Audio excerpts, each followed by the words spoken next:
Keck Steph from Forex Trading Unlocked, and we are here on Wednesday, July 9th, with the Forex market and cryptocurrency market analysis for you. And while we are going to be going through all kinds of markets today, if you have any questions, please leave a question in there, or I'll put a question in the chat box on either YouTube or Twitch, whichever you are following us on. So, just want to let you know that we have a lot to talk about today. So we have our disclaimer up real quick, just to remind you that this webinar is for illustrative and educational purposes only. Everything is in a little bit of a lag, so please do not be trying to, to do what we're doing. So now we're also going to give you our little plug for our book, High Probable Japanese Candlestick Patterns. It's available on Amazon.com in Kindle and paperback versions. And also, if you wouldn't mind, hit that like button and that subscribe button on Twitch and YouTube, and let everybody know what you're watching. All right, now let's get to our live action screen. Oops, don't need that showing you. Okay, all right, so now you should be able to see me, and you should also see the forex-trading-unlock.com website as we have pulled up right now. Now we already have the workstation page already pulled up. And also, for those of you who are on Discord, don't forget to interact with us also in the chat room. So we have a lot of nice things going on here as far as stuff to talk about, that's for sure. And then I also have some nice links for you today. So for everyone that is attending this webinar on YouTube and on Twitch, just want to let you know that I have a couple of links for a free ebook on trading for you guys. Yes, that is correct. I do have a free link for you guys for a free book. So if I'm not staring at the camera, that's because I'm just getting these links going and making sure everything is running smoothly. So we have on YouTube and Twitch so far. Everything seems to be going okay. Yes, we got the chats up, Discord's going, and that is working. All right, so okay, so now we have the dollar index already pulled up here for us. And for those of you that haven't been following it, it's been quite the choppy trade the last two sessions, especially today with the CPI number. The number came out a disaster. So it was very, very high, and it had shaken up all of the markets in pre-market at 7:30. The European markets were on edge. The futures were flying all over the place. And we've had quite a bit of volatility, not looking good for the future with the economic numbers right now. The percentage gain on CPI was way more than expected, and also at an extremely high level. So the amount of inflation that we are seeing now in consumer pricing, and this out of 21 metrics, the 20 of them beat and were really bad against the where we would like things to go to. So just to make sure that you're aware of this, CPI is one of the biggest numbers each month, and we've been talking about this for a while, and most likely it's going to become a very, very big number moving forward still for the next 6 months to 12 months easily. We're not going to see any easing on inflation, it looks like, anytime soon. We have a big Fed meeting coming up. Now, because of this number, and the reason I'm dwelling on this is because it's so high that they're going to probably raise the rate now upwards of a full percentage point at the next Fed meeting. We know that a half a point at least is already factored in. 3/4 is what 90-some% of the consensus has been leaning towards. And the biggest thing is that with this new CPI number, people are thinking that they'll possibly do a full percentage point, thinking that that's going to put some brakes on inflation. I personally think it's the wrong thing for us to do. We'll see what happens. Right now, the velocity of money, which is something we'll get into as we get through this webinar, is decreasing, and it's all because of the Fed and what they're doing. So I would just be mindful of what's going on with that. Excuse me. All right, so I got enough of that clicking going on there. Had to tweet out a couple things. All right, so dollar index, we've topped out as of yesterday, and now we have some key support down here. I think that you're most likely going to find, especially now with this potential for a full basis point raise in the next meeting, then the extreme sell-off correction area will be somewhere between 106.12 and 105.53 for the dollar index. That would have the euro correcting to the upside in a nice little pattern also. Today it tried to. You want to talk about volatility. The euro has been flying around. The Swiss, I mean, we are going to look at some numbers. Like the range itself isn't so big, but let's take a look at the hourly. Look at this. This was 730. The number. The U.S. dollar had been falling under pressure. Then all of a sudden, bam! I mean, it came down. It made new lows by just a few pips, and then it reversed gears over the next couple hours, and now it's chopping around, still higher. But it's not looking so hot. This volatility has made a higher move high and made a higher move low. Short-term trend. This is because of the number, but the fact that we're now looking at a possible full percentage point. The interest rates help drive, or one of the biggest variables for the function of currency pricing as far as strength and weakness. A full percentage point would add a lot of strength to the dollar, especially against currencies such as the euro, U.S. dollar. So this is something you really got to be mindful of. All right, so on a daily basis, we are still in a sell rally format. How many of you participants out there and viewers trade the euro? If you're on the chat right now, or can you jump on the chat and let me know if any of you guys are trading the euro US dollar or any of the euro crosses? And also on Discord, I can't forget about you guys. You guys wanted me to put this Discord running, and we just don't have that many people that want to seem to use it now. So, excuse me. All right. So we have a sell rally mode. Sell rally mode forecast for this market. We have some big profit targets to the upside, and that's if we could somehow establish an uptrend. But however, you can see that even today, we're prodding the lows, and I'd be really using caution. Like right now, let's say that we were to settle where we're at right now. Short term, it might be an intraday buy signal, but the downward pressure on this market is so bad that taking a counter trend trade right now is super, super risky. I would say that it's not a good idea for anyone to be partaking in that idea. If anything, I would wait for a nice little bounce and a correction to the upside. So how much could we get out of a correction?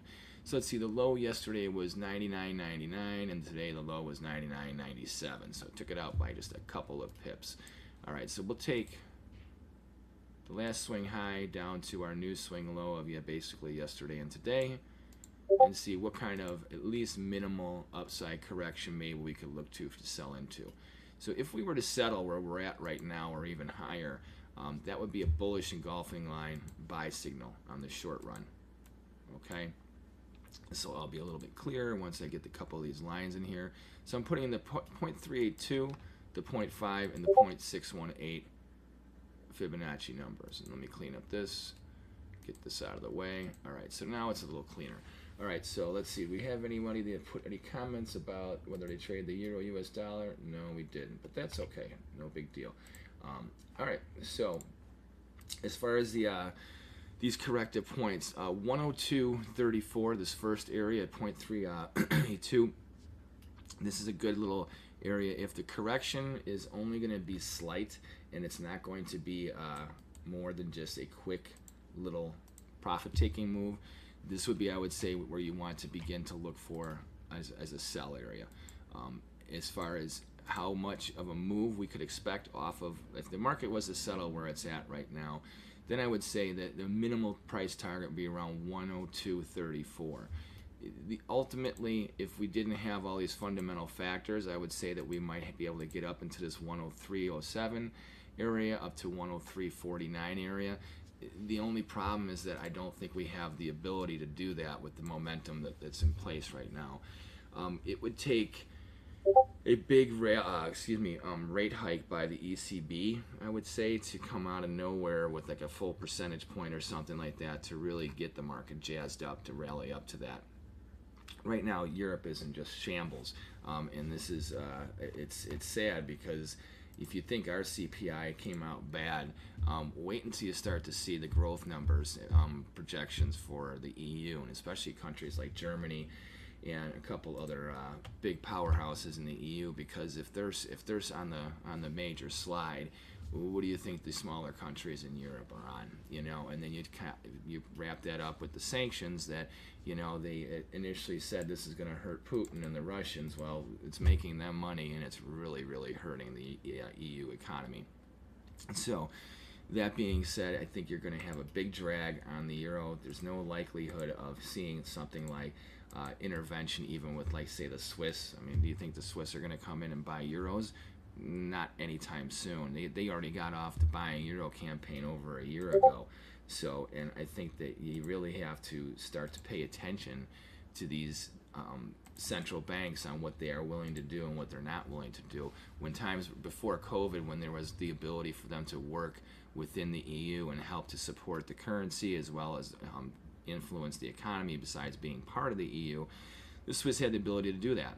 They no longer have those bullets, and even if they did, it would be a war. It would just be battles that they're going to lose. And I don't think the Swiss have any intention of buying down the euro, thinking that if by any means that they might actually support it.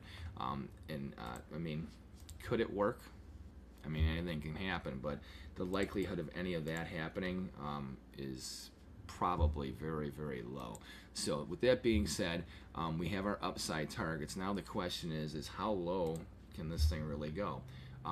Longer term, I think you have a really good shot if, as long as things remain the same with the Fed on its hiking stance and everything else, and all the central banks around the globe. I think it's very likely that you could see the euro down to 96, 95 cents. Probably by Labor Day. That's only 5 weeks away, 6 weeks away tops, or at least we would be getting close to there. I think that by the end of September it would be very hard for us not to have at least tested 96, 95 cents. Overall, long term, I think that you could probably, I wouldn't say bank on it, but with the way things are going right now, and our U.S. Fed is so aggressively raising rates, without any pause in that. And even if they weren't to do a full point at the next meeting, I think that you will see by the end of the year that the euro will probably be trading around 91, 90 cents. It may even touch into the upper 80s handles. Now, I don't want to get ahead of ourselves because it is a big, severe move, but then the volatility is warranted, and if by the recent decay of the market, it's very likely. Something that could really exacerbate the momentum to the downside is right now you got to realize oil's come off of its highs. This isn't shoring up these currencies, but it's definitely giving them some relief, meaning that they're not as weak as they were at the moment a couple months ago as far as that relationship. But commodities and things are all denominated for the most part in the global markets in dollars. And if we get another run up in oil, especially up towards that 120, above that towards 130, 140, 150, it's going to be really, really hard to have a strong euro whatsoever. It's going to erode even more.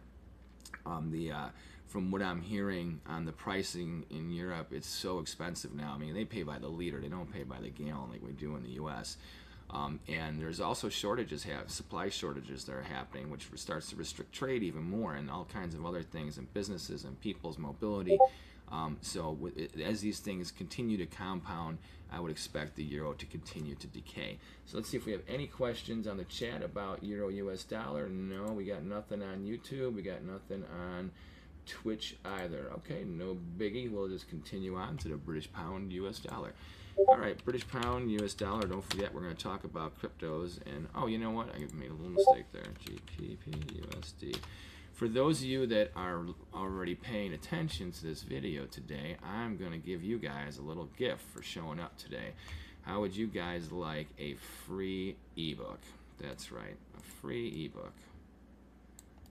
I'm going to put this out into the chat line on Twitch right now, and then do it to Discord and YouTube.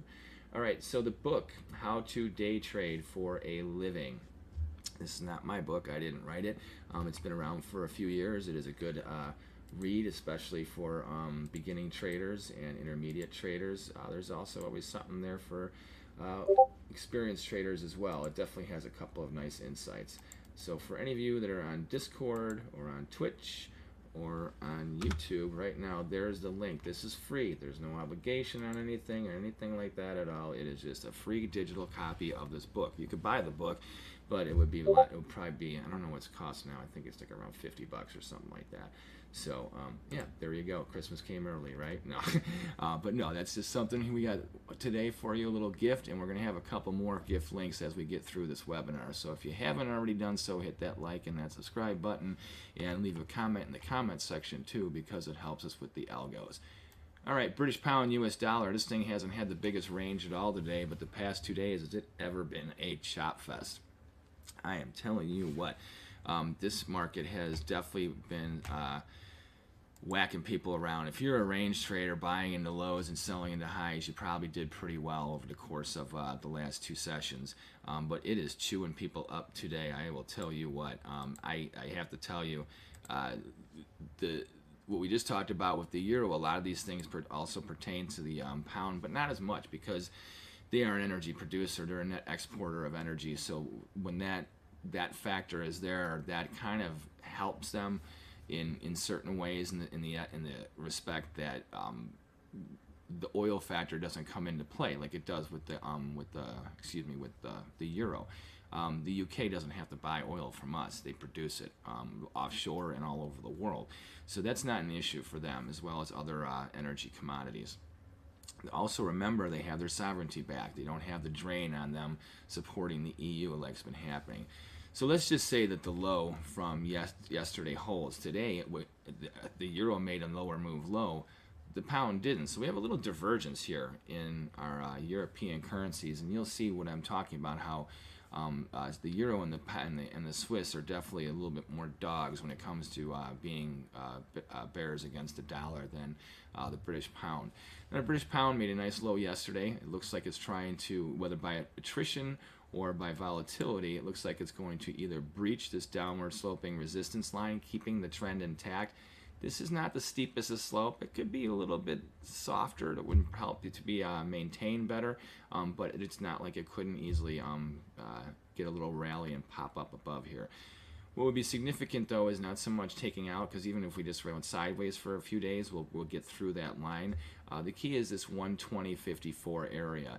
We have a nice little short-term retracement level into this little zone right here of 120.70 up to 120, what is it, 121.29 here. So this would be a nice little breaking point as far as, now it's deceptive because if we came and took out this little last swing high, that would look like it's kind of, well, neutral to bullish. I would say neutral, because if we do, I think you're going to really get locked into this little spot here and then start to go sideways and back to lower again, especially until we trade into the Fed meeting. Perhaps maybe we trend lower for another week, probing the lows. Not as severe as the euro, perhaps, but I would say that you're probably going to see it hit pretty hard when we get closer to that Fed meeting. And then after they juice the rate, then I would expect to probably see a nice little bounce for at least a couple of sessions. Pretty much what happened here. This is when we had this Fed meeting back in June. They raised the rate, excuse me, 0.75%. You can see that the following session, they basically just kept on going on in a counter trend trade against that, but now we're coming back where we know we have this new meeting, and now the new news, because of CPI, it's probably going to be a little bit more severe. So in that case, I would say we're probably going to grind lows more than go to support through resistance. So if we fail from $1.1804, now I don't think we're going to have a major sell-off, but I can see us easily getting down to about $1.1740, $1.1730 area, and then kind of tread water a little bit, and then also maybe play with support a little bit more. I don't think that there's enough volatility in the pound to push that as far as a move, like when you had this sell-off from near this last swing high down to this swing low. I think you'll be more of a grinding trade like what's been happening over the past couple of weeks in July. I mean, anything can happen, but the Bank of England, I don't think, is really coming up with anything with their central bank that's going to disturb things too much. So we'll see how that goes. Let's see if we have anybody in the chat talking about the pound. No, we got nobody talking about the pound here or anything, but we got some viewers here. Got some more likes on YouTube. Thanks, guys. Hope you subscribed already too, and leave some comments in the comment section. And if you have any questions about any foreign currency crosses or other markets, drop a line in the chat room, and we will definitely look at them. So, all right, so we know where our bearish targets are for the pound. We know what our bullish targets are for the pound. And I want to show you guys something. We have our YouTube channel, Forex Trading Unlocked, which I don't know if you've been there lately, but we've been doing a lot of shorts lately. Now these shorts are all like little trading lessons, like divergence is a great tool, blah blah blah, 3 factors to increase your chart patterns, and so things like that. I would, when you get a chance, check it out. And if you haven't subscribed to our YouTube channel, please do so, Forex Trading Unlocked. We have a really good volume of lessons, and really short ones with some good, nice little tips that we're going to keep on supplying more of. And we'd like some feedback on them too. So if you check them out, let us know what you think of them. So we've had good responses so far. In fact, we've been putting out the shorts for less than a week, and I'm literally blown away at the volume that we've done as far as hits. So thank you, everybody that's been helping us out with that. All right, let's go to the U.S. dollar Swiss. This one has been another talk about a meat grinder the past 24 hours. I mean, this thing has been up and down and all around. So we came into some key resistance here. Now, the funny thing is, we were wondering about what was going to happen after this little area. So we made this higher move high, we made a higher move low, then we failed. You can see that the trend initially is a very long-term bull, and it still is long-term. Intermediate term, it's gotten into a sideways trade because we came off this higher move high, or excuse me, higher move low, made a lower move high, and then we made a lower move low. So now the question is, we came up, this downward sloping resistance line is something we're just putting in here to adjust off of yesterday's high, okay? But we do have this corrective zone. So from this lower move high, from this lower move low, we came into this little area right here. So we peaked out yesterday, and now we're trading below our initial upside target. So I think that in the short run, we definitely have gotten a nice, what would be considered sell area, okay? And here's the problem with this one. It's almost like a bear trap that's setting up. Technically speaking, with the way the candle formation is and the way it currently looks on the chart, market hasn't closed yet. It's only 12:40 Central Standard Time. This thing could turn around on a dime today, so I would really, really be careful. If you are bearish this market, make sure that right here at this last swing high that you have your risk just above here, because if we get above 98.68, well, I'll tell you what, 99.44 is a really reachable price target, which is our extended upside target. And if we get above here, well, then we're looking to make new highs and take out parity once again. Overall, I think that no matter what, wherever we are today versus 3 to 4 weeks from now, the odds of the euro US dollar being below parity and the US dollar Swiss being above parity, meaning dollar strength, where that's stronger than the other two currencies above the parity line, I think that's very, very, very possible. Anything can happen, but I would use caution, because here's the thing is, if you have literally low risk right now, if you were to short the US dollar Swiss against this high, the risk is relatively low, because we're not that far away. But what's the rewards you're looking for? So either if we were to take out the lows, I think it would be something like this, where we had a low here of 95.44, and then we had a low here of 94.95. So you're looking at only a 50 pip move. So let's just say, for argument's sake, that there's some sort of symmetry going on here. If we take out this low at 95.01, it puts us down at 94.5. Okay, so that would be down here.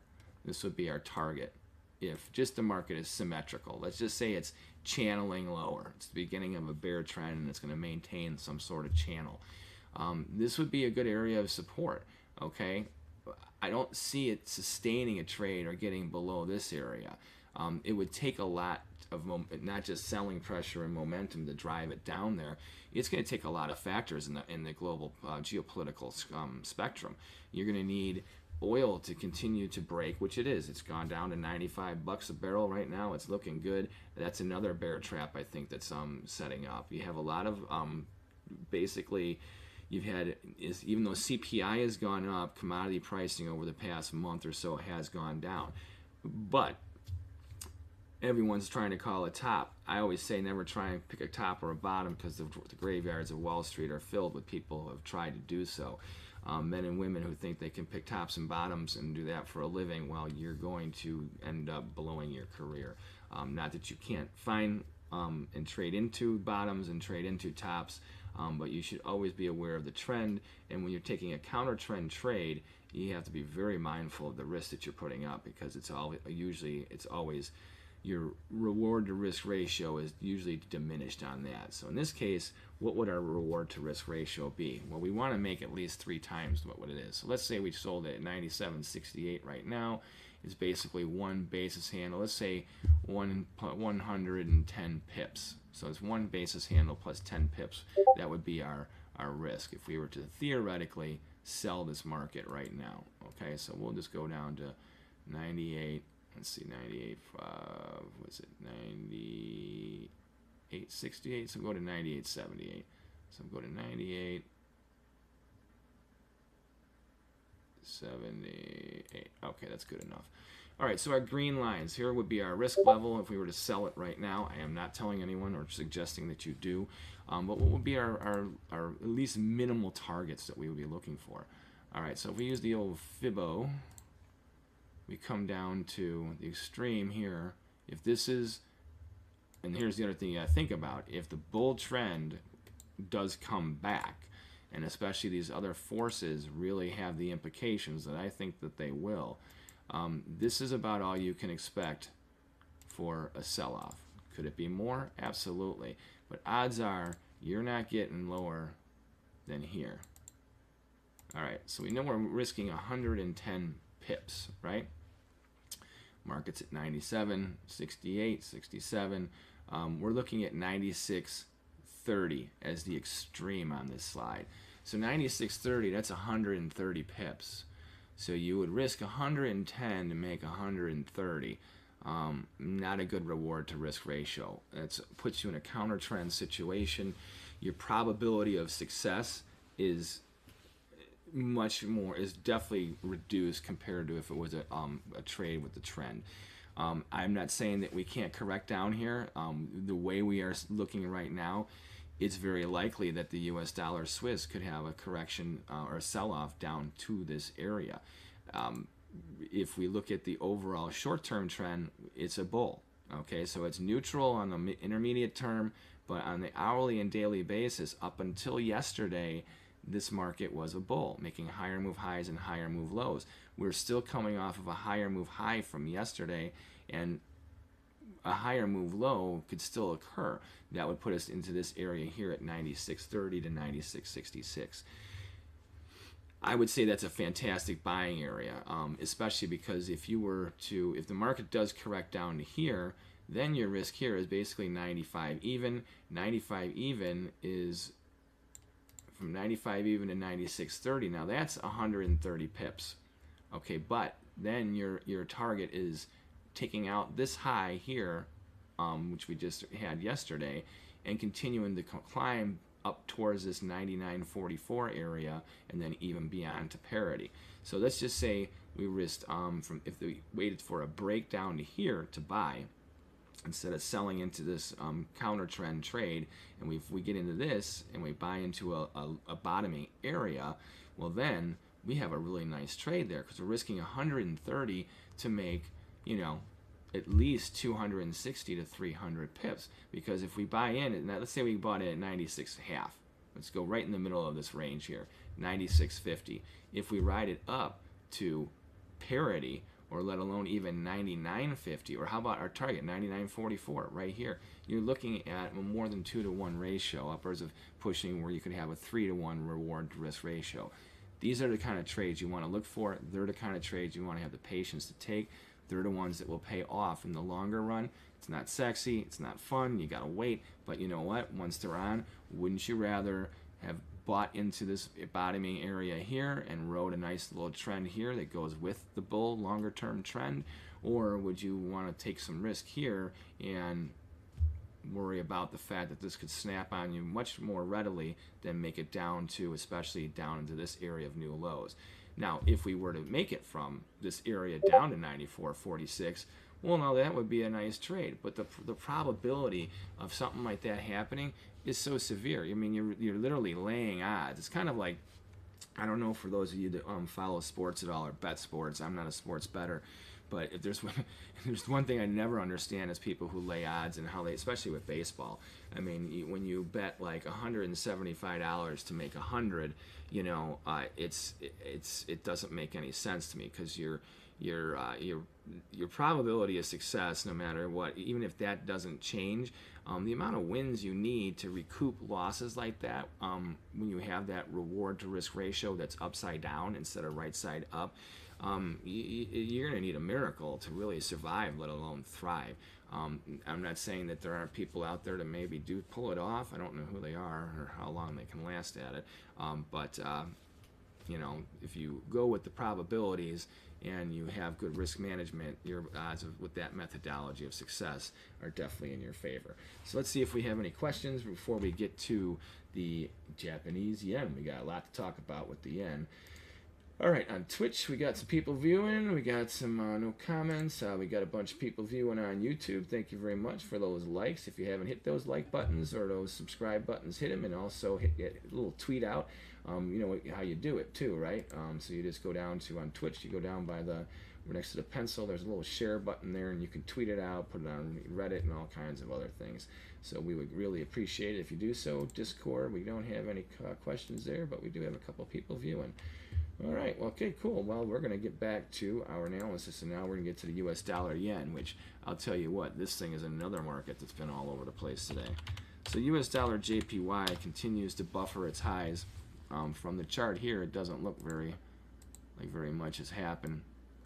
I would say be mindful of this slope right here. I think if we take out this support, this rising support line here, that we could have at least a sideways to lower trade develop for a little while, but not for that long. I think in the short run it could, as we head into the Fed meeting, and then into the question is what reaction we're going to get out of Japan. We were supposed to see a reaction about them being above this 130 area here a long time ago.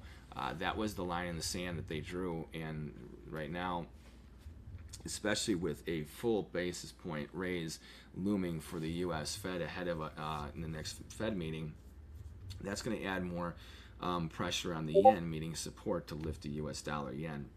Buy dip scenario, excuse me, is definitely where we're at. My voice is getting a little dry. Let me take a sip. So the buy dip scenario definitely is in play. Today we made a higher move high. I've already heard some people. I had my Wednesday morning spot on TFNN.com when we were having off the mic. We had a little chat about how a lot of people think the yen's getting very toppy. Well, it's been very toppy for months. So we'll see how eventually we will have a decent sized correction. But overall, with the politics in place, with the central banks in motion the way they are, and with the declining supply chains once again, the new COVID variants, blah blah blah, coming back, it's really likely that the U.S. dollar yen on its present course will hit 140 before the summer's out. It may even get up to 150. The only thing I can see putting the brakes on this would be if the U.S. Fed, or not the U.S. Fed, excuse me, the Bank of Japan stops buying their treasury bond market for one. They're locked in at 0.25%. They can't. They're going to run out of bullets eventually, and I think they already have, or they're coming close to it. So one of the things they really need to do, and they don't seem to want to do it under any circumstances, they need to raise rates. Now, remember when I was saying how we need to put the brakes on a U.S. Fed raising rates? We do. The rest of the globe needs to catch up. The dollar is way too strong. I'm not against raising rates. I'm against raising rates now in the way we're doing it.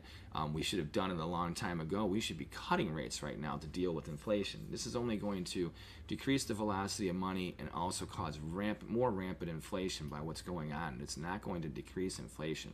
So remember, it's economic theory, and economists have political platforms that they support. So they'll use car salesmen. They always adjust their statistics or their point of view to fit their narrative. But numbers don't lie, and as long as you remember that 2 plus 2 does really equal 4 instead of 5, and you follow the 2 plus 2 equals 4 mathematics, we're destroying the velocity money, and we're going to have an unemployment problem throughout the globe because of all the businesses that shut down because of what's going on. If you think the pandemic was a problem because of COVID, wait until you see the aftershocks of what this interest rate and strong dollar policy. We don't even have a strong dollar policy. It's just happening by default. And it's happened way too aggressively, way too quick. That's why you're also seeing the big sell-off in gold. You have the gold bears out there, the stock market bears, and even the Bitcoin bears. Isn't it funny how cryptocurrencies, which we'll be getting into soon, they're supposed to be a hedge for inflation? How's that been working out for the past 18 months? Not so good, huh? Especially every time we get a big dollar rally, which we're buffering the highs, we get a sell-off in Bitcoin especially. Not all the cryptocurrencies, and we'll talk about that later. All right, so swing low here of around 134.82. This is propping up the market in the short run. Even if we fall below here, I think we're going to have a neutral trade. You'd have to take out this 131.51 down here, which would then have us targeting the key 130 level, which that's where they want the yen to be at its highest or lowest point against the dollar. We need to come back to that point, and even that would be still to be probably leery of it falling back into the area where we're at now. So the trend is your friend. I don't see, unless we have the Fed changes their policy in the U.S. or we have a tremendous slide in oil. Like if oil was to get down to say $50, then I could see as the yen pulling back in a big way, because that would be enough to shock the medium-term forecast for the economy, I think, to globally, and also in Japan for trade. And that trade factor, remember, Japan is a very big exporter and producer for goods and services around the world. And right now, because of everything that's going on, their margins are getting crushed. And the irony is that we have all this rampant inflation in the U.S. Japan actually has had relatively low inflation. Their biggest problem is their dollar, or the yen, has been crashing. So the value of everything it's gotten more expensive in that regard. So if it wasn't for the currency variable, the Japanese actually would be one of the best ones holding up through this whole pandemic over the past 18 months to 24 months. So very interesting stuff. I don't understand what is going on with the Japanese, why they're not acting when they had already. Typically, you can set your watch by what the Japanese say. For them to back off the way they have, and now they have a rift between the Bank of Japan and the Finance Ministry of Japan. For the life of me, I've been trading for over 30 years, and I have companies I've dealt with in Japan and plenty of friends actually over there. I've had a couple little exchanges. I'm like, what in the world is going on? Is it just you're that stubborn, or But now it seems like you're wishy-washy on something, or is it just that much of a tug of war to try and change the status quo? And it seems that everyone really says they're like, I don't know what's going on. This doesn't make any sense that they're being so staunch on this position of low interest rates and what have you. You got to remember, the Japanese stock market crashed over 25 years ago, never rebounded all the way. So, and the way things are going right now, I think it's going to be a little bit longer before they make new all-time highs on the Nikkei and what have you. So, but anyhow, with that being said, let's double check for questions on YouTube and on Twitch and Discord. We got plenty of people viewing, so I hope you checked out that link for the free book, How to Day Trade for a Living. That's free. It costs you nothing, no obligation. It's just yours to read, but it's a digital copy. It's a digital PDF. So Very good read, very short read, very easy read. It's only like 100 and I think like 45, 50 pages. It's not as long as my book, High Probable Japanese Candlestick Patterns, which is available on Amazon.com, or you go to our site, forex-trading-unlock.com, and there's a little page that's dedicated all to that. All right, let's go to the Australian dollar, US dollar. This is another one that, boy, talk about a grinder. It's been flipping all over the place today. This one's looking kind of positive on a technical basis, while the other ones are not rebounding so strong versus the dollar today. The Aussie, they tried to bury it. It made new lows yesterday, and it's trying to actually set a little short-term bottom. Now, do I think it can happen? Yeah, of course anything can happen. We have this slope that is a little bit severe, and if by attrition we'll come through it. Today, if we were to close where we're at right now, and the reason I haven't written down what these signals are, they're high probable Japanese candlestick patterns. This is a 3 inside up that's forming. It's one of my favorite buy signals. If we settled where we are at right now, this would be a 3 inside up buy pattern, and that would have us targeting minimally the 69.32 area, with 69.94 pretty much being, I think, the cap on anything. We do have a super longer term extension up to 70.66, which falls just below the 70.74 high here. I don't think that there's enough variables that could work in that direction. You'd have to see the Bank of Australia raise rates really, really high. Oil's not a factor. Energy is not a factor because remember they're a commodity country.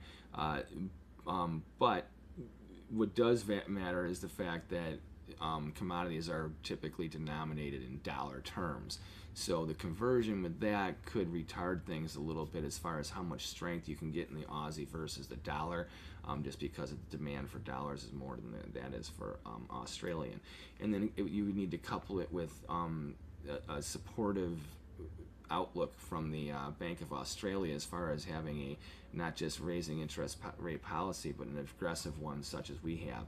And that would be something that if you want to help the velocity of money issue that I talked about, if the Fed would just pump the brakes a little bit and let some of these other currency central banks catch up around the world, it would balance things out. The dollar wouldn't be as strong. It would help to curb the choices that have to be made. You know, we've made such a big jump in interest rates, and coupled with such an inflated, economy that we're dealing with in such a short amount of time, that people got to adjust, and people are scared. Companies are like, whoa, whoa, whoa, whoa, whoa, whoa, whoa. Maybe we should buy this now because we won't be able to get it later for our products. But if you have no one to sell it to, well, then why are you buying the product? So it's a head scratcher going on. And we'll see how things pan out. But we got to wait for this signal to happen. If it does close here today, then we'll have a video for tomorrow, and we'll talk about maybe how sustainable it is. But use caution. I mean, this is a nice reward to risk ratio. Let's say that we did settle here at 97.87. Here's 97.06. You're looking basically an 80 pip risk, a little bit below the low, so 85 pips, let's say. So but from 67.79 all the way up to 69.32, well, that's not a bad little ratio there, is it? And then if we actually could hit the 69.94, well, then you have a nice little short-term trade. I do believe that this would cap any correction before we start to go sideways and then hit support once again. All right, let's take a look at the New Zealand dollar before we look at the Canada and then go to the cryptos. All right, so for you that are paying attention still out there in YouTube land and Twitch land and Discord. All right, so New Zealand dollar, US dollar spiked another low today. This one is also like the Aussie, and this is where we might have some divergence. The Australian dollar may get a bid and start to go north. What I would be very leery and look out for is whether or not the New Zealand dollar would be able to sustain such a trade as well. I don't know if that really is in the cards. One of the main reasons for that is that the politics in New Zealand have gotten very, very, very extreme. And I know I said very a lot there, but it's just the case. It's not about what view is right, but the stance that's going on in New Zealand is becoming very restrictive, and especially as we head into what looks like, I guess, another COVID wave. I wouldn't doubt that you have lockdowns that are more severe than they had before in New Zealand. This is not doesn't bode well for their economy. Another thing is that while government is becoming more restrictive and imposing more mandates on their people, they're running up a tab they can't afford. I mean, all the countries around the globe have expanded their debt over the past, year and a half, especially. But it's one thing for a country the size of the United States or China or whatever to expand their debt load like they have, and that's already putting a noose around everyone's throats. These other countries don't have the bullets. I mean, you're looking at a country like New Zealand, they've doubled their national debt, or literally in 18 months. That's not sustainable, and it's getting worse. They're looking for more, and that's going to cause more inflation, and it's the value of the New Zealand dollar is not there. And unlike the Aussie, where we have a potential buy signal, let's say we were to settle where we're at right now, we made a lower move low. I'm not trying to pick a bottom here. There's no buy signal. So even if we were to stay a little positive tomorrow or the next couple of days, I think this market would fail. There's no buy signal here, and I wouldn't try and catch a falling knife. We're making lower move lows and lower move highs. So until we have some sort of at least higher move low, higher move high situation to get us on the neutral path, there's no reason to get in front of this freight train, because that is definitely going to bury you, or at least I would believe that that's exactly what would happen to you. So I'll be very cautious being a buyer here. And I wouldn't doubt it that, let's say we have the buy signal triggered in Australian dollar, where that could start to rally against the dollar, and the New Zealand dollar makes new lows. Don't think that, Australian dollar and New Zealand dollars trend a lot alike. They're not in tandem every day. Just because one's going up doesn't mean the other. A lot of days they go in opposite directions. So, and I think that we are coming into this period. So we'll see what kind of an inflection we have with these markets after the close today, and we roll into Thursday.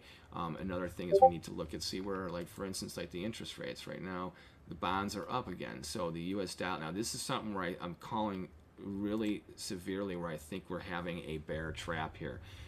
Everyone's trying to call a top in the dollar. I'm telling you, we need to have a short-term top in the dollar. I'm not calling for a top in the dollar.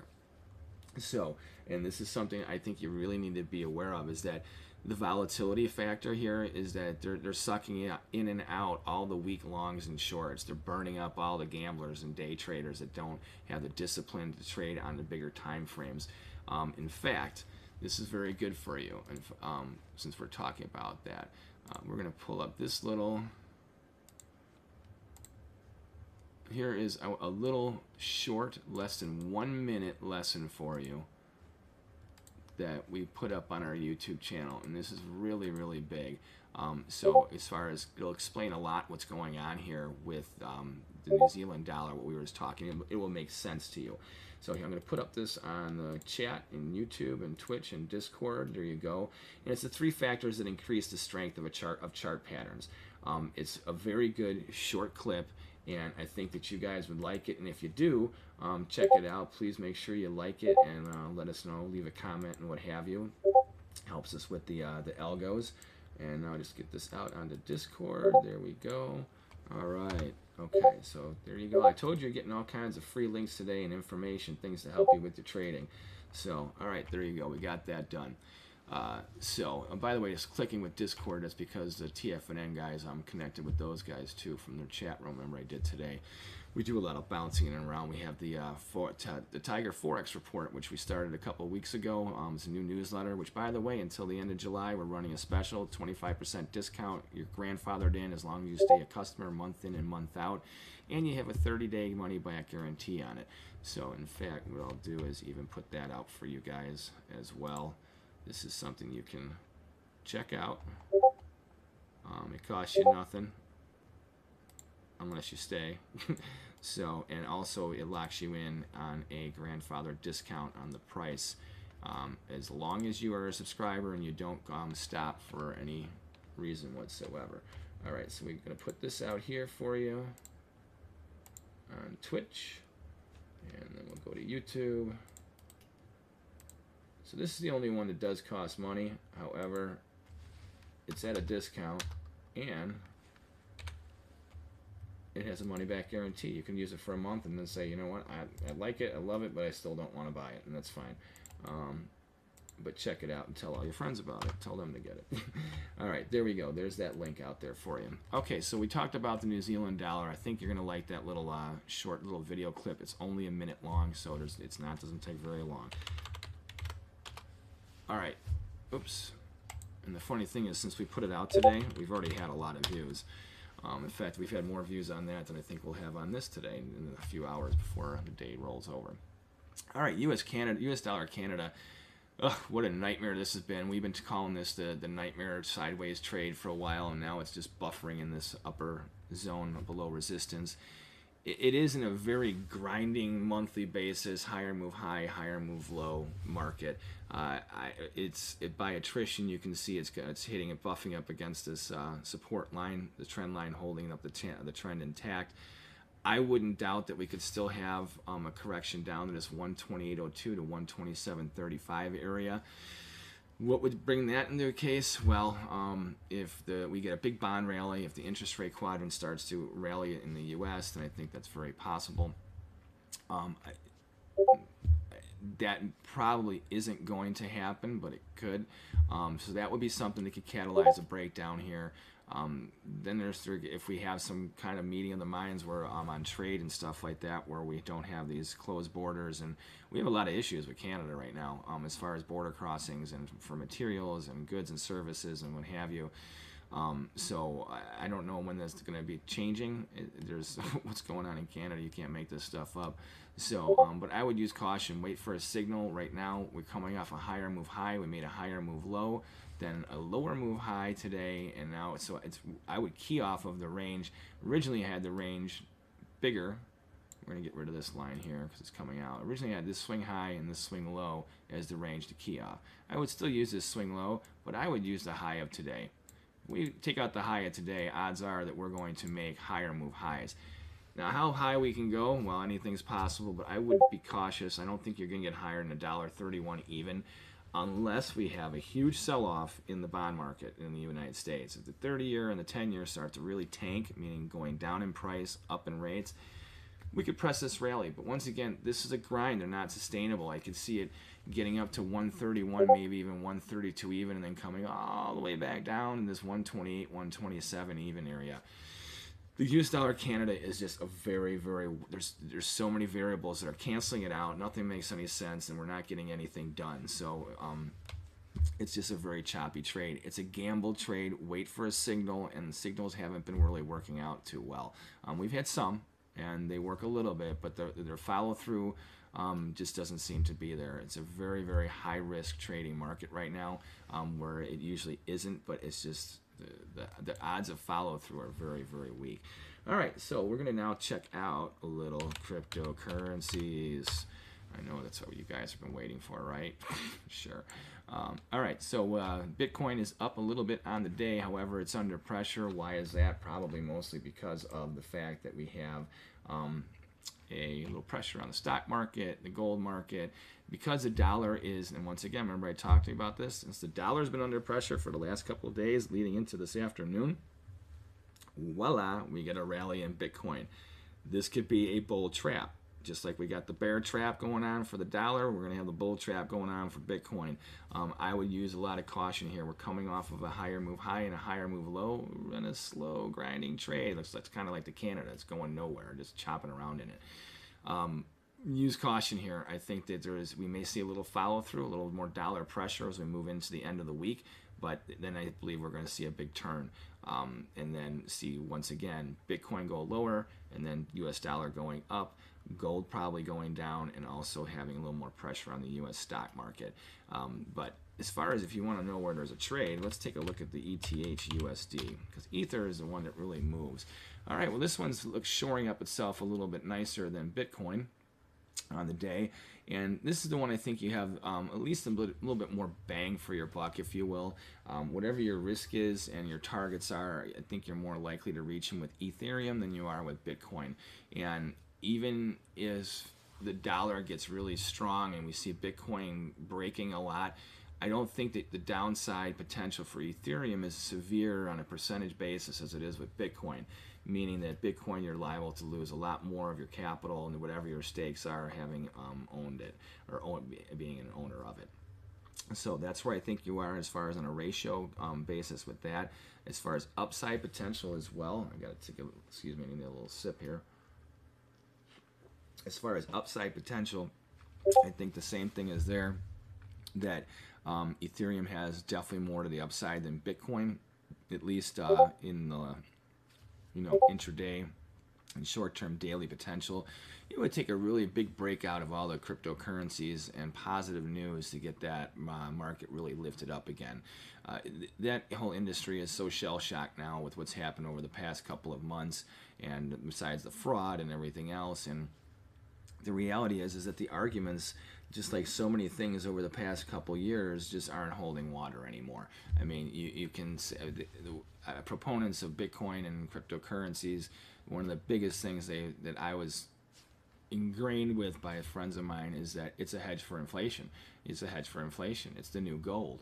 It's digital gold. Okay, well, right now, gold is a hedge for inflation, but guess what? How's gold doing? Gold's going down right now. Gold's going down. The value of the dollar is strong against other currencies, but the value of the dollar is decreasing. So everything's going down in value. So where is the hedge for inflation? Well, it's not in digital currencies, I'll tell you that. So, as far as any signals or anything, we'll wait and see what happens today. If we were to settle right now where we're at, and this is what I like Ethereum, is we would have a piercing line, short-term buy signal. There's another fib thing that comes in today. You'd be making a higher move low with a fib turning point and a high probable Japanese candlestick patterns. That's the trifecta, baby. So does that mean for sure that this market's going up? Well, we got to settle where we're at right now to begin with, and then we can say yes, we have a buy signal. So we don't really have one in Bitcoin, even though it's firming up and coming off a higher move low. But just because you don't want to pick a top or a bottom, so we don't have any reason to think that is really bottoming because it has a positive day today. Once again, it's been going inversely to the dollar, so you could just say that dollar pressure is giving lift to Bitcoin, and if that's the case, we could be nailing support more likely than hitting resistance going to the upside. So we'll see how the close is with Ethereum US dollar. Any of you guys have any questions about that, what I just explained there, or what we're talking about? Thank you again for the more likes on YouTube. You guys are great. Is it because I gave you guys the free book link? Is that what it is? So, well, whatever it is, I appreciate you hitting that like button and hopefully that subscribe button. And with any luck, hopefully you took advantage of the free book, How to Day Trade for a Living, and then took advantage of the video, 3 factors that increase the strength of chart patterns, and then you also have the 30-day money-back guarantee on the Tiger Forex report. Not as important as the other 2, because that was the main thing that you were supposed to get today, a couple free links. All right, so Ethereum, we're going to go on now to XMR US dollar. All right, Monero US dollar. Now, while the other ones have made higher move highs and higher move lows, XMR is also doing the same. However, it's not giving us a buy signal. So we have a little bit of divergence going on now in the cryptocurrency space. We have their short-term trending alike, making higher move highs and higher move lows, not necessarily to the day or into the hour or anything like that, but as a whole, they're trending that way. But they're waning. We don't have a buy signal in Bitcoin. We have one shaping up in Ethereum. We'll see that by the end of the day whether that does occur. We do have Monero here, what looks like it's trying to stabilize, but it looks like it's more going into neutral than it is going into another rally or a break. So I would key off of the swing high from a few sessions ago and the low of today for your outlook for direction for Monero US dollar. Now let's go check out the Doge US dollar. I can't get through a session without ripping on the Doge. All right, this market here coming off a higher move low today, but if we look on a daily basis, there's actually been in a long bear trend making a lower move high and a lower move low. So it's all about which way are we going. Are we going this way or are we going up? So, and when it comes to support and resistance, I mean, even if you just look at this channel here, ooh, look at that, how that lines up. That's a nice little channel line, keeping the trend intact, huh? Well, that means that the bear trend is definitely looking kind of solid. Let's see. That bullish correction, that ended. That ended with, we had a higher move low, a lower move high, and now a lower move low. So doji, you know, I was talking about this a week ago. I'm like, hey, you know, you might want to, if you're still holding some, get out now before you have to start thinking about, well, if I didn't get out at 7 cents, maybe I should do it at 5.5 because it's going lower, baby. Or it could. Right now the charts are looking still bearish for this. More divergence, meaning that it's very likely that over the next few sessions, maybe a couple of weeks, Dogecoin will continue to go neutral to lower. Ethereum may get a bounce. Bitcoin, I don't know. Bitcoin and Ethereum seem to have more of an in tandem trade than the other cryptocurrencies. And Monero, even though I am a short-term bull, the chart's not looking too confident on that. It's not looking very promising. Not that it couldn't happen. So, but we'll see. We'll see how things go. All right, now let's go back to the Euro US dollar where we started. And as you can see, this has fallen back a little bit. We've had a little bit of dollar strength shoring up again in the marketplace. All the foreign currencies, they've been like literally just all over the place today, having all kinds of troubles. And right now, dollar strength seems to be coming into play again. Now we have only 40 minutes left, a little less than 40 minutes, or a little more than 40 minutes before the close of the interest rate market in the U.S. Once that happens, you know, then we have one last hour of the trading in New York on the equity side, which then we have until 3:15 for the futures on that, and we also have the rollover coming in the currency markets at 4 p.m. So between now and 4 p.m., I think it's very likely that you're going to see a dollar rally. So if you are in any of the major currency pairs right now, you've been doing well for most of the day, I would look to maybe take profits, because as we get into the close of the interest rate markets, and especially if the stock market starts to get hammered, it wouldn't surprise me that the dollar can make new highs on the day. I'm just saying, which would also blow all these signals that we were talking about. Because remember, when we started this webinar, we had the Euro US dollar that was starting to shore up, looking like a bullish engulfing line was going to occur. Now it's looking like, well, wait a minute, and over the next 2-3 hours, we could still collapse and make new lows. Well, what would that mean? That would void out the signal. Well, it means it wouldn't happen, because it needs to go happen before on the close. So that's why you don't want to try and get in front of a trade thinking, hey, we have the signal. No, we don't. It hasn't formed until the close. Never try and get preemptive and jump in front of a trade. You'll get burned most of the time. So this is something we have to watch. I think that if this momentum does keep up, don't be surprised to see that dollar index. We looked at it earlier. It was topping out yesterday, and today we had a nice move, and then it came reverse gears. But it's still top. It is still strong. You know, they keep on saying, "Is the top in? Is the top in?" Well, eventually, one day you're going to be right that the top, at least in the short run, is going to be there. But let's see. Do we have any questions on Twitch or on YouTube about any of that stuff? All right. Well, we got more watching. Thanks. We got a couple more likes. All right. Cool. Make sure you check out the links on the chart there, on the chat room there. Remember, that stuff's all free. The 3 factors video, and then also the how to day trade. That's a free ebook. So, all right. So Euro, we're losing that signal. Let's do a little quick walk around the world real quick as we head into this 2 o'clock set area of the Central Standard Time of the trading day. British pound US dollar, remember when we started the webinar, we were trading up by this downward sloping resistance line. Now it's starting to look like a series of dojis. If this is the case, it's very likely we could hammer support again, if not today, tomorrow. Remember, dollar strength is ready to come rearing back. I know the bonds, they've been all over the place, but if you look at the 30-year chart, we made this topped out and made this high last week. We came down and made this low on Friday, on Friday, and then we have Monday's trade where we came back. This was not a buy signal. And then we have yesterday's trade. We came up into this corrective target area. We made it there. And if this holds today and we start to come, if we see a sell-off in the interest rate quadrant, and especially if the bonds get below this 136, basically 24 area, look out below, baby cakes, you know. So this trend is already steep and it's looking to fall overboard, and if that's the case, it's going to round out the dollar. All these other currencies are going to be laid under pressure. Okay, so if you have any questions from any of you that are listening out there right now about this and want me to go over it again, I will, because I want you to be really clear. These little wiggle and jiggles, this is how you keep from losing money and how you capitalize and make your money. If you're not aware of these little nuances, then I'm telling you, you're really at a disadvantage for sure. So, all right, so the pound US dollar, that buy signal or potential buy signal is falling apart. We have the US dollar Swissy, which, like I said, remember, this is too ideal of a situation where if it wasn't for the fundamentals that are so out of whack and so strong driving this trend, I would say, yeah, go with the counter trend trade. This one here, before the day is out, remember, if we get this dollar rally, what happens if this goes positive on the day? What happens if it actually takes out the high of yesterday? What kind of strength is that? Okay, so remember, I was saying before, it's a low risk sell in this area, but your reward to risk ratio isn't there. So, and it's more likely that we are going to get swallowed up by dollar strength. Anything can happen, but we'll see. All right, so that's what the US dollar Swiss, it's coming back as well. Let's look at the US dollar JPY.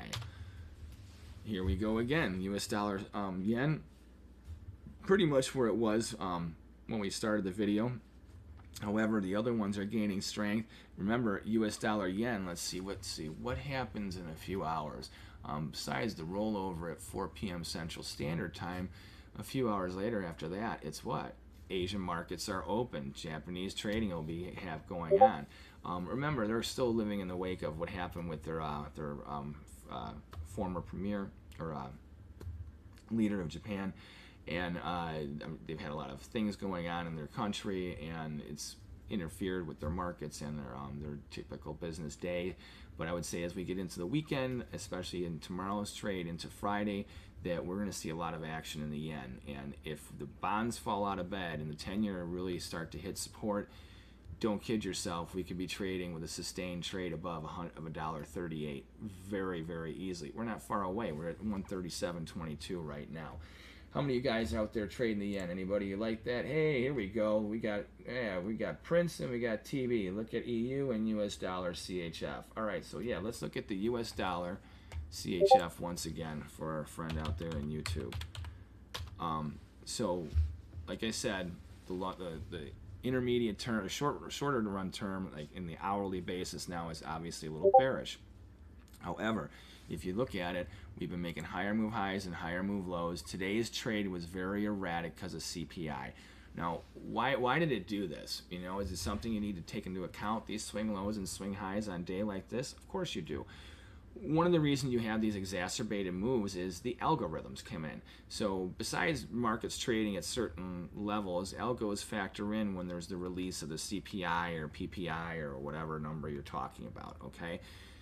That's why you can see that at 7:30 the number came out. Look at the US dollar was falling apart versus the Swiss this morning. CPI came out, and all of a sudden, shabam, this correction that was going on in the US dollar Swiss, it came to an end. We came up, we made a lower move high over a couple hours, but then, oh, we made a higher move low. There's a lot of indecision off of something that's been in a rally mode to begin with. So the trend is higher. We came off this swing high here, higher move low, lower move high, then boom, we fell apart in this correction, okay? So the key is that correction over, okay? And we know that if it's not over, we have the potential to get down to this area. So on a corrective level, the 50%, 96.66 area at least would be a very viable target, okay? So for you, Prince, this is something that I think is very reachable under normal circumstances. We're not in a normal circumstance area. I'm very adamant about being disciplined when you have your buy and sell signals. About sticking to a plan, not being subjective. Being subjective in life is one thing, never with trading. But if you read my book, there's certain money management principles where when you have issues like this. I mean, CPI came out today at a 50-year high. You have the biggest jump month on month in CPI in since the early 80s. I was 12 years old, 11 years old the last time that happened. I'm 51 right now, you know, so I didn't know much about indicators or anything like that, although I was already studying markets when I was in grade school. But I didn't know the impact of economic numbers and what was going on globally. I mean, I do remember that there was high inflation, record high unemployment going on, and everything in America was really, really in a very downtrodden way, you know. And then we had the Ronald Reagan era, Buy America, and blah, blah, blah, and we rebounded and what have you. In the 80s was, I mean, it went from a dismal start to the flying. It was like the roaring 20s all over again, at least. So I was told, because I was growing up in it, you know. So, but I'll tell you what, my parents and other parents around me and friends of mine, to them, it was, you know. So, but this is a situation where you're taking a counter trend trade. So very good that your U.S. dollar Swiss, I think, is a great trade, Prince. I would look to buy this dip. If you're already long, I would use caution with how much it can pull back. But if you're not in a trade right now, I would look to buy dips right now. Remember that we are in the intermediate sense. We have been changing to a neutral trend because we made a lower move low here and a lower move high here, a lower move low. The question is this going to be a lower move high or not, or is this just the short-term little pause before this trend comes up? Remember the velocity of this trend so far. If you go this way, even just off of today's low, that's pretty steep. It's hard to maintain that. But now if we come down just a little bit and start to make it more like a 45, well, even that makes it a little bit rough to come down to where we're looking at for a correction. And like I said too, you got to watch the numbers that are coming out. The economic numbers are so huge, and trade the longer term trend. Dollar strength is there. I would look to buy the dollar in certain areas like this versus other pairs instead of looking to fade it. It's not time to pick a top with the dollar. Dollar strength is just prevailing right now. And because of CPI, if you weren't paying attention earlier, or if you weren't not paying attention, if you weren't here on when the webinar began, CPI now, the way it came out so severe with the Fed, the way they're doing things, it's more likely that originally it was factored in they'd do a 0.5 point raise in a week and a half. Then 3/4 of the point became almost 100% on the table. With this number now, pretty much the consensus is 100% that they will do a 3/4 of a point raise with the potential of a 1% full percentage point raise. I'm not going to go through it again. You have to watch the video from the beginning. You can hear my little take on what I think they should or shouldn't do. But the fact that that is being factored in, it's going to be hard to not continue higher. It's just, unless the Swiss comes out with some kind of big rate raise sometime tomorrow or tonight, or it would be tonight, because their markets open up in another 12 hours or so. So these are things that could happen, but until they do, I wouldn't worry about reacting to it. I would be more focused on the main trend. So great question about looking at the U.S. dollar Swiss again. Give you that breakdown. Hopefully that was helpful for you, to your Prince. And then TV, look at the EU. Thanks. Absolutely. We'll go back to the euro, especially because it was nice how, look at that. Okay, so we are pretty much where we were just a few minutes ago. And the euro, once again, let's take a look at this on an hourly basis. So just like the Swiss, we had this radical movement during the CPI. Okay, so what did really occur here? If you look at even on the hourly, we made this lower move low, lower move high. Then this is when we started to come into a lower move high, higher move low, lower move high area, indecision. Then we had a lot of volatility. This is before the CPI. This is while the European trade was going on. So they already had their numbers. Look at that doji. A lot of indecision. That's why I think today you're getting a lot of indecision off these numbers. You had all this volatility. It shook up. It was looking bad. It was looking good. It's been all, I mean, look at the range. We went from a low of parity.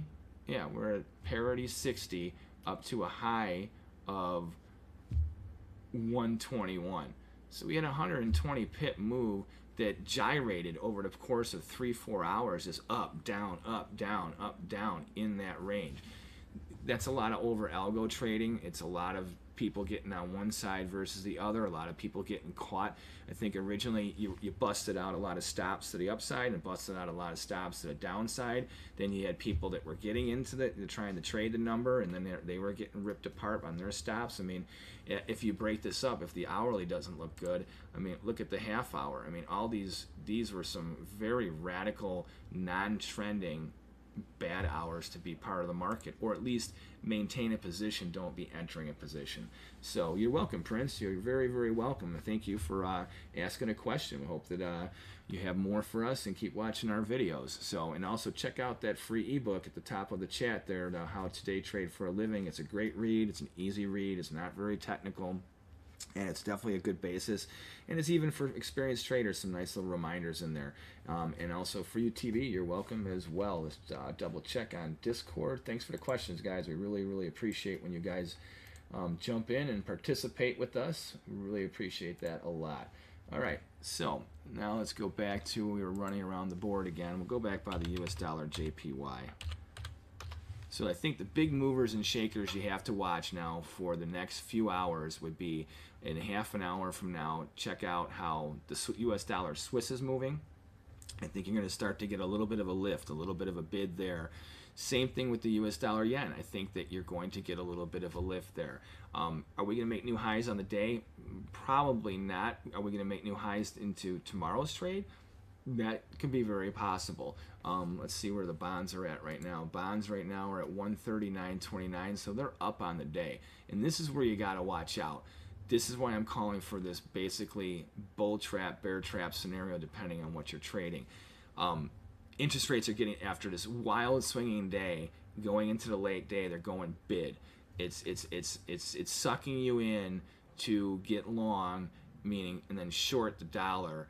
And then all of a sudden, it's going to turn. It's going to turn on in a big way. You know, with the numbers that we have coming out still this week globally, and not to mention the fact that we are coming into a weekend, that's a big deal. And with this kind of volatility, you gotta think that there's a ton of options being put on in the equity markets, the index, stock indexes, as well as in commodities on ETFs, and all the derivatives right now, I'm sure, are being realigned as far as positioning with hedge funds and mutual funds and all kinds of other fund of funds and blah, blah, blah.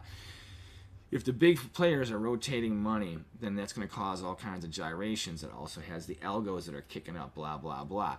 And as that all churns around, you're going to have some big moves, I think, that are going to happen from the overnight trade over weekend trade, meaning that a position or a trend spot that you get into over sometime between Thursday and Friday, whether it's bottoming out or topping out, the follow through you're going to get from whichever direction spin off you're going to get into Sunday night into Monday, I think is going to be very strong.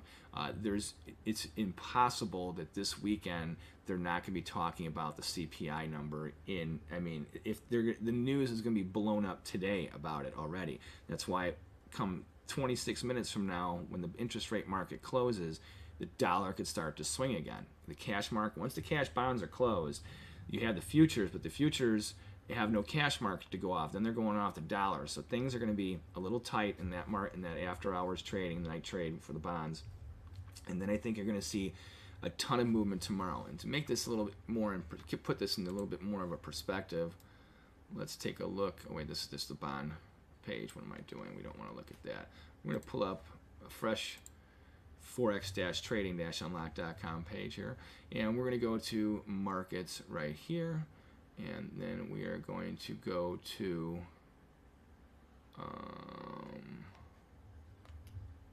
workstation here, and we're not going down the chart. Let's take a look at the numbers. All right, so still today we have in Japan coming up, we have a little bond issue, some other stuff. We got unemployment rate going on in Aussie dollar, so that's going to be a big thing. All right, so tomorrow morning, if you think CPI rocked the markets, you know what comes out tomorrow? PPI, that's Producers Price Index. So right now we're looking at the level of the consumers that is already gauging how much inflation we've had. Now we're going to take a look at tomorrow's number with the PPI. So what do you think the odds are that the Producer Price Index and this could throw the markets into a tizzy. It's going to go down, go lower. Just doesn't matter which number, whether it's a full number or not. Plus, we have jobless claims. Jobless claims, I think, is a very smoke and mirrors number right now, because it makes no sense that we have 10.5 to upwards of 11.5 million unfilled jobs, pre-pandemic jobs, and somehow unemployment is at nearly the best rate in U.S. history. How is that possible? That doesn't make sense. It's impossible. And not to mention, over the past month and a half, we've had Chase Bank, multiple financial institutions laying off people. We have multiple factory closings. Then you have production plants that have closed all across the country. Not to mention you have well, like even like in the energy sector, you have all these plants that had somehow mysteriously explosions and what have you. They're taken offline. All these people are out of work. They're going on unemployment. How are these numbers not reflective of the number? So I think that claims, I would be very shocked if they don't go up. If they go down, it just doesn't make any sense whatsoever. I just don't believe that number. And there's a 1 to 3% difference anyhow in all these numbers to begin with. So I would still think that they're leaning more towards the high end than the low end. PPI, if it was to come out lower, would shock the market. That would cause a dollar sell-off in the short run, because it would make the CPI look like, oh, well, consumer, that number might wane, if you will, over the next couple of months if the PPI is going down. However, with the CPI going up into higher territory, and you got to realize the rate of inflation we're running just on a month-on-month basis. If we were to not reduce the rate of inflation, just stay where we're at, we're looking at a minimum of at least 16% inflation year over year, still to come, and that's a minimal. That's a minimal price projection, on that. So, and these levels are not sustainable. So we have tomorrow, Thursday, we got jobless claims and PPI, and then let's see, on Friday, we got trade balance for the euro. That's gonna be good. Retail sales. This is another one. So you have 3 days in a row: CPI, PPI, and retail sales.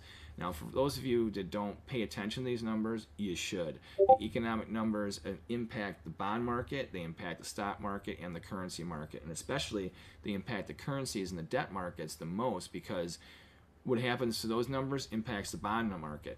The interest rate market is a function of currency pricing. So just on the interest rate variable, that will influence either bullish or bearish the US dollar and versus other currencies. And then you have the other things, implications of what these numbers mean, that will be either bullish or bearish the dollar as well. So don't think that we're not going to have a lot of volatility. Plus, we have the Michigan sentiment also. So I would say that there is no reason to expect volatility to drop anytime between now and the end of the week, and that's where I'm calling for the big trade over the weekend.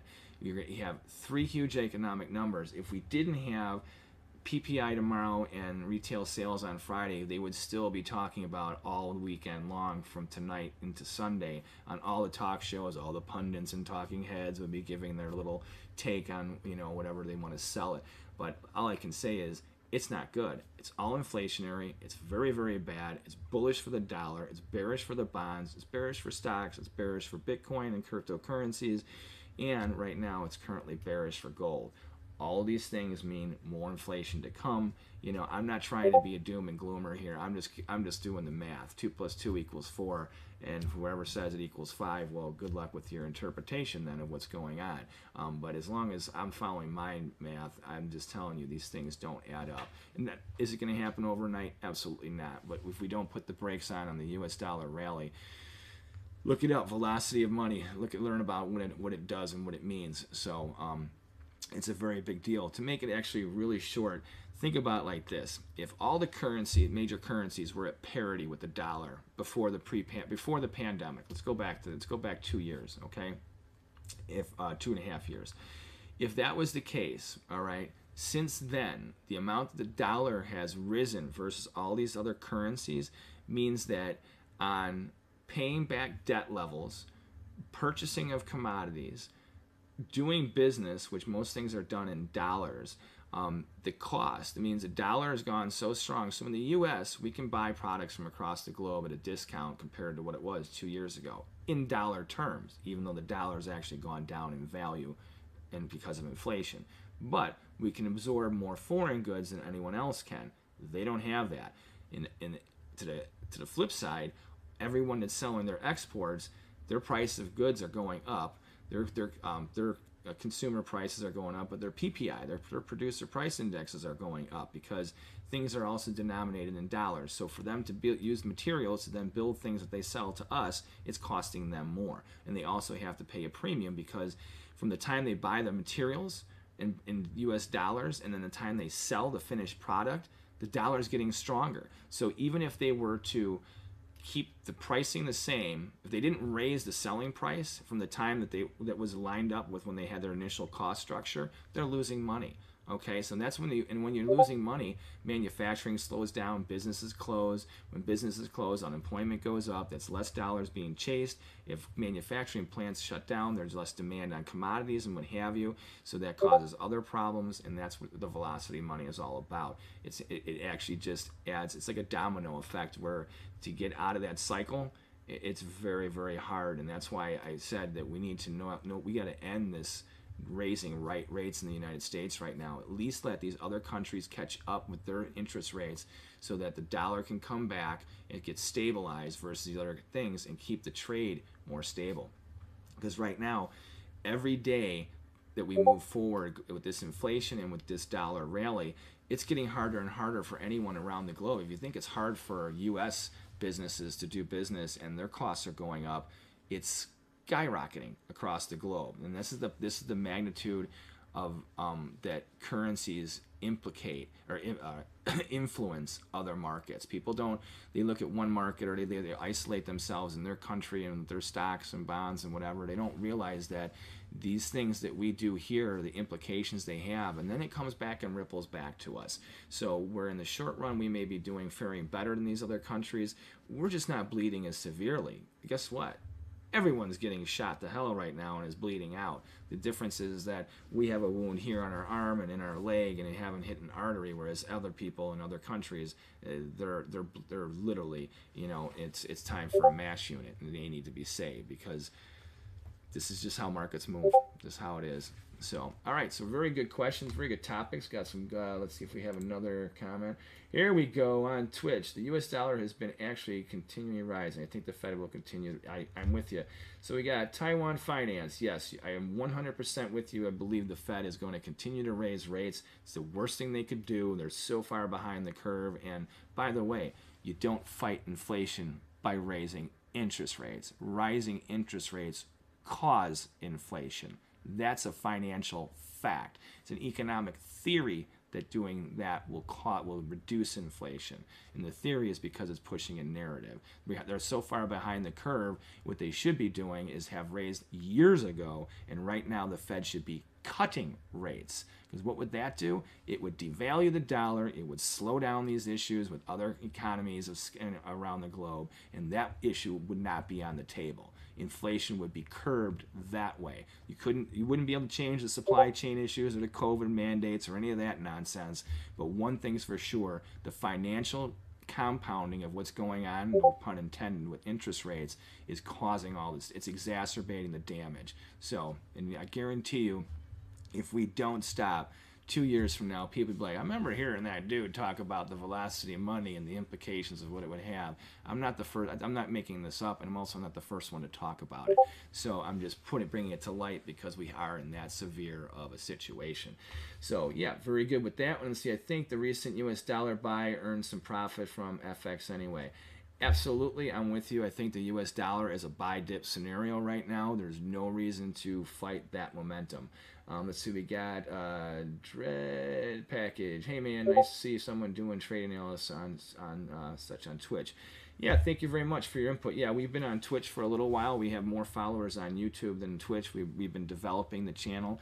Earlier we had when we first started doing the multiple streamings, with coordinating the streams simultaneously was a little bit of an issue. We have better software now, better technology, and now we have more motivation too because we have more of a following. So we've been very fortunate and grateful for our following growing on YouTube. And we had stuff, people that obviously watch our videos in the past. And Twitch, we have a nice collection also, and we're growing. It's not Twitch originally was a gaming channel, and I first was told, you got to get on Twitch. I'm like, okay, well, video gamers aren't going to care about this.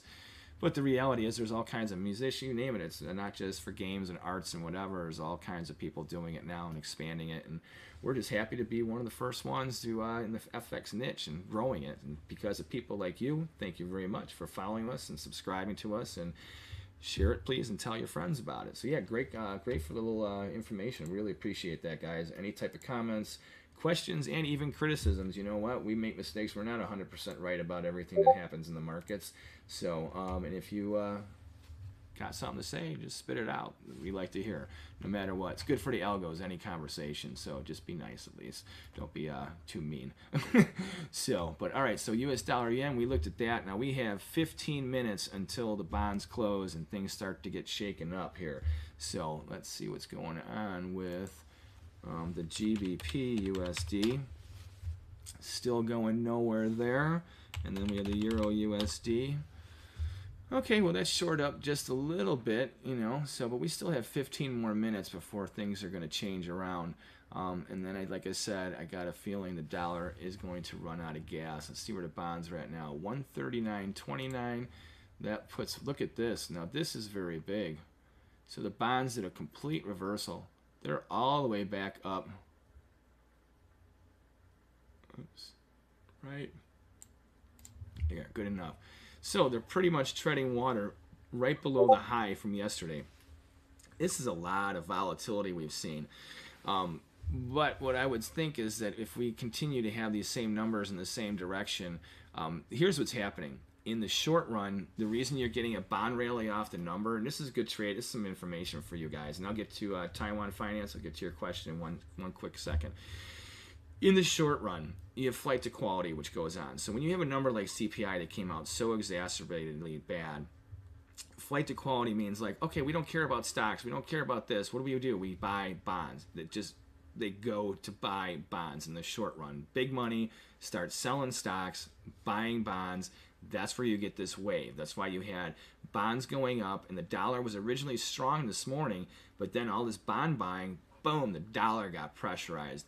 Or was it put under pressure severely? So I think that's what you're going to have. You're going to have it where you're inching higher, then you're slamming lower, then you come back, you're inching higher, failing, and then boom, you're done. So we have 2 more days of this.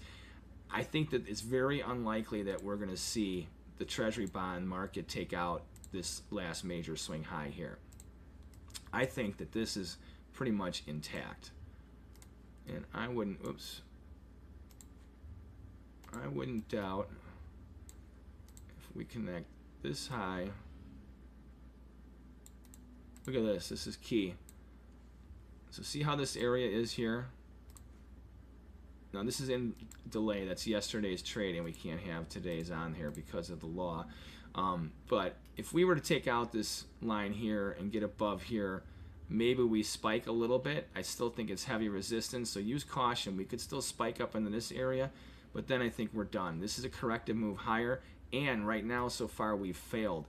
If the dollar comes raging back today and then we see an overnight trade with the bonds dipping down in front of that number, I would use caution, because then you're coming off of making a higher move low, lower move high, higher move low, and then a lower move high kind of situation, which puts us in the very negative to leaning on support situation. All right, so now we have a question here on Twitch. Oops, no, I want to look at that one. That's the wrong one. All right, so go back to here. So let's see. We have a question from Taiwan Finance. How do you see the mini Dow Jones trading? Seems an easy trade to trade trend, which depends on the Dow opening. That's a very good question. It's a very good question. I was in the S&P 500 pit for over 20 years. I remember when they first cut the big contract in half, which is now the value of the big contract, and then they've created the minis. And then they even split the minis. So, but anyhow, very good question. Mini Dow, or the Dow and also the mini Dow and also the S&Ps. So as far as the Dow Jones, the opening trade is a very interesting trade, because back in the days of the floor trading, a lot of people would be there just for the opening and just for the close. Because of the balancing of overnight trades and then also the new day, and you gotta remember, when the Dow opens, that like a day like today, the CPI had come out already. That these economic numbers come out at 7:30, right when the interest rate markets open. Equity markets are not open. Okay, so for those of you that I'm explaining this to, that are listening on YouTube and whatever, in case you didn't hear what I said, the question is, how do you see the mini Dow Jones trading? Seems an easy trade trend, which depends at the Dow opening. So yes, on the opening, there are a lot of times where you can establish in the first hour, if you look at the high and the low that is established in the first hour, a lot of times once you breach that high or that low during the trading day, you get definitely a nice trend that develops from that, at least for a couple of hours.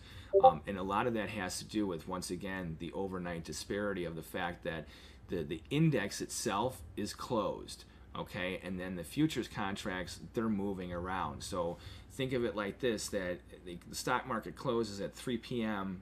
Central Standard Time or 4 p.m. Eastern Time. From 4 p.m. Eastern Time until the opening of the following morning, those futures are trading. So that wherever they were, either at a premium or at a discount at the time of the close, they could be much, much further away, going to the upside or to the downside, okay?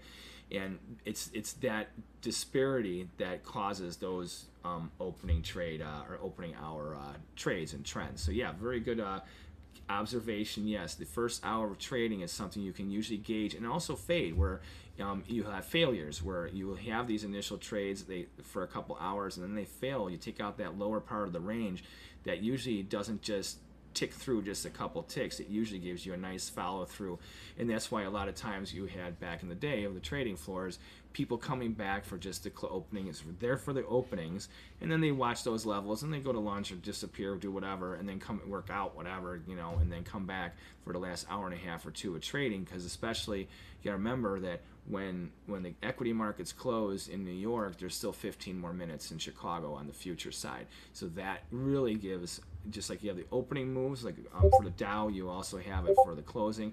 Dow, S&P, the same difference. It's just the Dow is a much smaller contract. You get a little bit better trends with the Dow too, because your economies of scale are much smaller. You're looking at a Dow 30, you're looking at 30 stocks versus 500 or more, depending on the index. So yeah, Taiwan Finance, great question here on Twitch. We've got Apple Saucy saying hello. Hey, thanks a lot, Apple Saucy. Thanks for chiming in here. We got some people on Twitch that are saying hello, and we got some nice questions that you guys have been giving us today. We got even some more people watching on YouTube with some more likes. You guys have been great, and if you haven't done so, hit that like button, that subscribe button, and hit that Twitter thing too, and shout it out so people get familiar with our videos and stuff. So, and I don't know if you guys have any more questions, but I'm going to give you one last little synopsis of what's going on around the world before this 2 o'clock trade happens, because after that, I got to be nimble. I can't be talking to you guys, and you guys are not going to be wanting to watch me clicking around. So, but I'm going to see, where should I start? The euro is coming back. They are holding pretty strong. Pounds there, neutral. US dollar, JPY, the Swissy is the big one. Yeah, that's the one to key off of. All right, so let's look at the biggest movers and shakers I think you guys need to watch. Since you're watching me right now, you're probably either trading or watching these markets, right? Or learning how to do so. So here's what I actually think you need to do. We're going to be finished up in a couple of minutes. Maybe we'll get through here on the, you're great, you're welcome on the Taiwan Finance. Maybe we'll hang around here for another 5-6 minutes or so and just see what happens on the bond close to see if anything happens. It could take another 15-20 minutes, maybe nothing happens. But we are ripe with this situation, having the PPI coming out yet tomorrow, retail side sales on Friday, and the way that we've been leaning with the dollar having strength and weakness, it's really been kind of like, it's like a repetition. It's like right now is the time to look to buy the dollar and into the morning, and then we'll see a reprieve, getting a dollar break, and squeeze out a lot of weak bulls, and then all of a sudden, boom, what happens? We get dollar strength again. The biggest thing I think that's really restricting the dollar right now is, once again, the bond market, the 30-year and the 10-year notes, as long as they right now are buffering resistance again. But remember, they're not in a bull mode. They're just in a short-term upside correction, and they're very toppy. So just like they're toppy, the bonds are toppy, the dollar is toppy too. So I mean, you have all these other pairs that are on their extremes for the most part, and that's the thing that's getting very interesting, is that we had a lot of divergence and indifference where the euro has been continuing to trend lower. Remember how we looked at the pound? You know, we saw how some markets have made new lows. Remember, we got New Zealand versus Australian pair, where these pairs, where some of them were trending, some of them were kind of going more sideways and still trending, but not as severe. Now they're all on their extremes. They're on their extremes put into today, into tomorrow and Friday. I think that that's going to hash it out. Now it's going to be a churn, and I mean, it's going to be a grinder. You expect to have a lot of volatility. Remember, we looked on the hourly basis, the range that we had in the euro, the Swiss, what have you. On a daily basis, it looks like nothing happened, but if you look at the hourly and half hour, it's like Swiss cheese, you know. So remember that this is the volatility that you need to contend with. All right, so as we're talking, we're 4 minutes into the bond close, and look at what's happening. We're getting a dollar rally. U.S. dollar Swissy is getting a little rally. Euro U.S. dollar, you can see even since we've been talking, it's still bobbling towards that middle, but it's looking a little bit weak. British pound, so we're looking for a little Euro U.S. dollar sell-off and maybe hitting the lows. Hey, for those of you that have been still hanging with us, this British pound US dollar is almost unchanged on the day. Remember how that was looking a little bit more bullish before? Now it's starting to wane. Now this is another key thing. If the pound starts to fall apart with the euro, well, then you know, like the US dollar Swiss baby, that's going up, up, up, up, up, okay? Because the volatility has been very tight in the pound, okay? It's been churning around all over the place, but it hasn't had momentum in a trend fashion. If we take out the lows to this afternoon, or even before the rollover at 4 o'clock, well, that dissolves all those potential buy signals. Remember, I told you before, never get in front of a trade. A signal is not a signal until it is complete. Do not, just because a bar is shaping up and looks like something, until it's a close and you move forward to the next bar, it is not a signal, because I've seen markets move so fast in the blink of an eye where you've turned a buy signal into a sell signal, or just a collapse signal, no matter what. I mean, literally, and I'm not kidding you, in a blink of an eye. It does happen that fast. So British pound US dollar, we're looking for this thing to sag a little bit too. Like I said, you're getting the precursor already in the Swiss. It's getting a little rally. The euro is starting to run out of gas. And let's see where the interest rates are right now. They're pretty much where they were a couple minutes ago. So yeah, they're definitely higher. And then that's where I see they're going to be playing higher. And that's another thing too. Remember we talked about with Taiwan Finance about the little gap there with the Dow and the S&P premium and a discount. The same thing happens for the bond market. Okay, so and that disparity that we could see tomorrow morning on the opening is going to be big. I think it's going to be very, very big. And then I think you're also going to have the same situation shaping up tomorrow afternoon into Friday as well. So lots of action coming ahead of us. We are 2 minutes away from this little time period here. US dollar is getting a little rally. We can see it weakening already in the pound and also in the euro. Let's go look at the US dollar Swiss, since we keep on talking about it.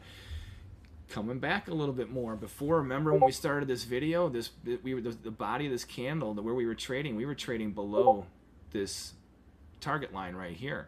Now we're holding up higher here. I wouldn't doubt it if by the end of the day, see right now we have a 3 inside out sell pattern, or inside down sell pattern. One of my favorite sell patterns from the high probable Japanese candlestick pattern book.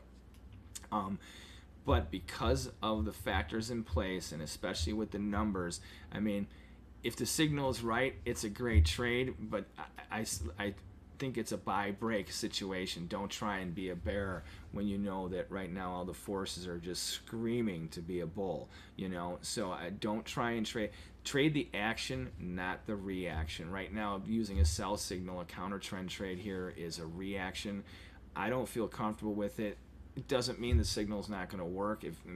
By discipline, if you heard me earlier, I would normally take this trade. It's only because of these. The CPI number was so bad today. There's no way that PPI and retail sales, even if they make their expectations, people aren't going to be like, well, how does this not impact the number moving forward? You know, so, and that's where I think you're going to see a lot of dollar strength come in. Don't fight it. I think you're going to have bull traps and bear traps all over the place here today. Honestly, it's really something I think that you got to be cautious with. It's been too churny and burny, and eventually the trend, I believe, is going to win out. The trend typically does. In this case, the only thing I could say is that what would these numbers of today, tomorrow, and Friday do? Is there any way that they could turn the dollar around and make it weak? If that was the case, then I would be on a different, having a different pitch for you. But I don't see that even remotely happening whatsoever. And all right, it is 2:01. 2 o'clock has come and gone, and look at what's happening. I'm looking at my trading account right now, and I'll tell you what, I was down a lot more when I started this webinar than I am today. Yeah, I was rolled out of a bunch of positions, and the ones I put on this afternoon, I was taking a lot of heat on. And I'll tell you what, it came back in a big way. Thank you very much. Trading gods are being very good to me right now. So it's not exploding, but it's definitely happening. Yeah, we're getting a little rally, get a little sell-off, and yeah, that looks. US dollar yen is going up a little bit. US dollar Swiss, as you can see, that's look at that. Since we're talking, yeah, I got a nice little pop there. It's a 93.94. Okay, let's take a look at the US dollar yen. Okay, let's go to that one real quick. Take a look at this. US dollar JPY. So the two big movers I think you got to watch tonight are the US dollar yen and US dollar Swiss. And I think the highs of the day are in jeopardy.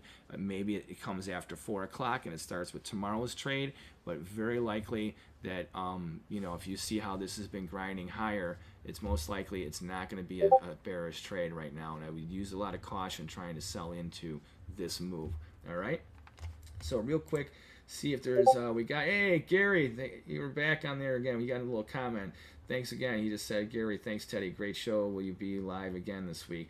You know what, Gary? I will be live again this week. I will be live sometime tomorrow. I may be live tonight. I don't know. I got a couple of things I have to get done and have a consulting call. But if I can, I may put out an evening one just in front of over the Asian trade going into the European trade. But my plan is that tomorrow morning I will be doing one. And then probably again around this time again tomorrow afternoon. We'll see. So, but yes, I am planning on doing another live show tomorrow. And obviously you'll get the warning bell, whatever. I don't have the time set. Tomorrow morning I would like to do a show. We'll see how it goes, especially because of the PPI number. I'll be trading that number, so I can't be doing a webinar during that first hour. But I may be able to launch it somewhere between 8:30 and 9 o'clock for a good hour or so, and then come back again in the early afternoon as well. I'd like to come back tomorrow around the bond close, just like today, just to see where we fare, getting in front of Friday's close, because Friday I won't be around. I'm actually going to be on the golf course on Friday, so getting some sunshine, hopefully.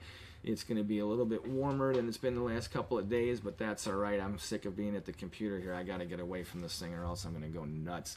So, but the opportunity has been here. It's been swinging all around. So, yeah, Gary, I will be here tomorrow, and then I'm starting to get a schedule together. We're going to post it on our YouTube channel. Let me show you real quick if you're still there.